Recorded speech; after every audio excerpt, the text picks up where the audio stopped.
오늘 함께 나눌 말씀은 사무엘하 15장 22절에서 29절입니다. 다윗이 이때에게 이르되 앞서 건너가라 하매 가드 사람 이때와 그의 수행자들과 그와 함께한 아이들이 다 건너가고 온 땅 사람이 큰 소리로 울며 모든 백성이 앞서 건너가매 왕도 기드론 시내를 건너가니 건너간 모든 백성이 광야길로 향하니라. 보라사독과 그와 함께한 모든 레위 사람도 하나님의 언약궤를 메어다가 하나님의 궤를 내려놓고 아비아들도 올라와서 모든 백성이 성으로 나오기를 기다리도다. 왕이 사도에게 이르되 보라, 내가 하나님의 궤를 성읍으로 도로 메어 가라. 만일 내가 여호와 앞에서 은혜를 입었으면 도로 나를 인도하사 내게 그 궤와 그 계신 데를 보이시리라. 그러나 그가 이와 같이 말씀하시기를 내가 너를 기뻐하지 아니한다 하시면 종이 여기 있사오니 선이 여기시는 대로 내게 행하시옵소서 하리라. 왕이 또 제사장 사독에게 이르되 너는 선견자가 아니냐? 너는 너희의 두 아들 곧 내 아들 아비마하스와 아비아달의 아들 요나단을 데리고 평안히 성읍으로 돌아가라. 너희에게서 내게 알리는 소식이 올 때까지 내가 광야 나루터에서 기다리라 하니라. 사독과 아비아달이 하나님의 궤를 예루살렘으로 도로 메어다 놓고 거기 머물러 있으니라. 아멘. 오늘 여러분이 읽게 되실 이 사무엘하 13장부터 15장의 이야기는 사무엘하 11장에 보면 다윗이 밧세바를 간음하는 사건이 일어납니다. 그리고 충성스러운 신하 우리아를 전쟁으로 몰아서 그가 죽게 만들어 버립니다. 이 11장에 일어난, 그래서 다윗이 하나님께 회개하고 또 그로 인한 여러 가지 죄의 결과를 받아들이지만 동시에 이것이 하나님께서 그 당시에 나단 선지자에게 선포했던 칼이 내 집에서 영원토록 떠나지 아니하리라 라고 하는 이 예언의 말씀이 오늘 여러분이 읽게 되실 13장에서는 암논과 다윗의 첫째 아들이었던 암논이 이복 동생 다말을 성폭행하고 13장에 보면 다말의 오빠였던 압살롬이 이복 형이었던 암논을 살해하고 그리고 압살롬의 반역이 14장, 15장에 걸쳐서 구체적으로 계획하고 실현되는 이야기를 보게 됩니다. 압살롬은 치밀한 계획 속에서 헤브론이라고 하는 다윗이 처음 왕이 된 그곳에서 자기의 모든 정치적인 활동을 시작하려고 합니다. 처음에는 아버지로부터 이복 형을 살인하고 이제 그거로부터 도망가 아버지와의 그러한 처벌을 기다리고 있었던 모습이었지만 아버지가 그 일에 대해서 관련하여서 어떤 처벌도 하지 않고 오히려 2년 동안 다윗은 그것을 아들과 격리하는 것이 어떤 처벌이라고 생각했지만 그 격리되어 있던 시간 가운데 압살롬은 그 마음 가운데 다윗 왕의 그 왕자를 차지하려는 그런 마음을 그가 가졌다는 것을 볼 수 있습니다. 압살롬이 예루살렘으로 돌아온다는 소식을 그래서 다윗이 듣게 됩니다.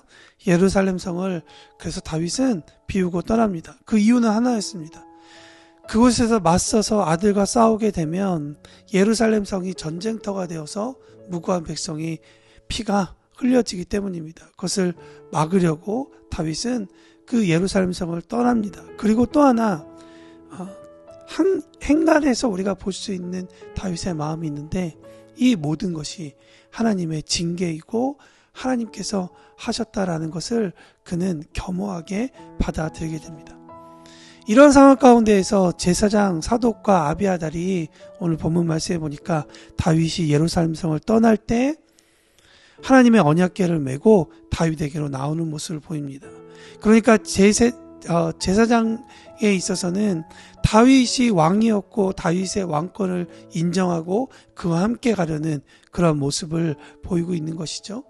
그러나 다윗은 언약궤를 다시 예루살렘에 돌려놓으라 라고 이야기합니다. 여러분, 다윗에게 있어서 언약궤는 승리를 위한 종교적 부적으로 사용하지 않았다라는 것을, 우상이 되지 않았다라는 것을 말씀드립니다. 이것은 지난 시간 동안 우리가 묵상해왔던 이스라엘이 지었던 여러 가지 죄와는 완전히 다른 그런 모습을 보여주고 있는 것이죠. 다윗은 이야기합니다. 여호와께서 내게 은혜를 베푸시면 내가 돌아올 수 있다. 그렇지만 기뻐하지 않으시면 내가 그의 처분을 그대로 기다릴 것이다 라고 하면서 자신의 생사와 왕권을 완전히 하나님의 주권에 올려드리는 모습을 보게 합니다. 저는 이 13, 14, 15장에 많은 사건들이 있지만 그 중에서도 오늘 여러분과 이 본문을 나누고 싶었던 이유는 바로 이 구절 때문, 이 장면 때문이었습니다. 언약궤를 승리의 부적으로 사용하지 않았다. 내가 그렇게 사용하지 않겠다라고 하는 다윗의 결심 때문입니다. 대신에 하나님의 징계를 겸허히 받아들이고 처분을 하나님께 온전히 맡겨드리는 그런 선택을 다윗이 했다. 그것이 오늘 본문 가운데 우리에게 주는 큰 도전이라고 저는 믿습니다.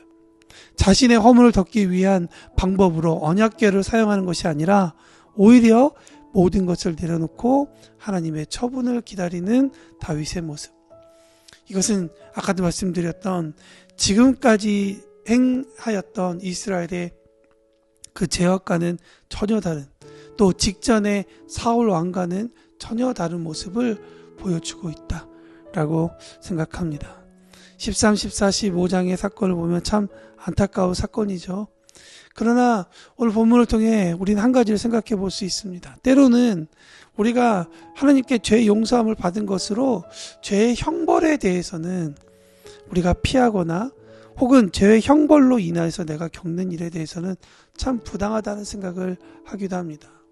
마치 예수님의 십자가를 믿으면 예수님의 십자가 가운데 우리가 구원을 받고 그 받은 은혜가 우리에게는 사실 아무런 형벌이 없었기 때문에 그냥 그 은혜만 생각하고 그 은혜만 우리가 누리는 경우가 있습니다. 그렇지만 예수님의 십자가의 사건은 성경에서도 말씀하듯 예수님께서 살점이 뜯기시고 온갖 고초를 당하시는, 마지막까지 정말 모든 조롱을 당하시고 감당하셔야만 하는 그러한 형벌의 자리가 있다라는 것입니다. 죄에 대해서 하나님께 용서를 구해야 됩니다. 그리고 동시에 그 형벌도 하나님께서 우리에게 주시는 만큼 그 결과를 받아들이는 것이 중요합니다. 다윗이 나룻가에서 내가 하나님의 그 형벌을 기다리겠다 하고는 그 마음이 우리에게 중요하죠. 용서 후에 피해를 입는 것도 입지 않는 것도, 그 형벌을 우리가 어떤 형식으로 받는 그것이 모든 것이 다 하나님의 손에 있음을 기억해야 할 것입니다. 이 아침 한번 다 같이 기도했으면 좋겠습니다. 우리의 모든 삶이 하나님의 손에 있음을 기억합시다.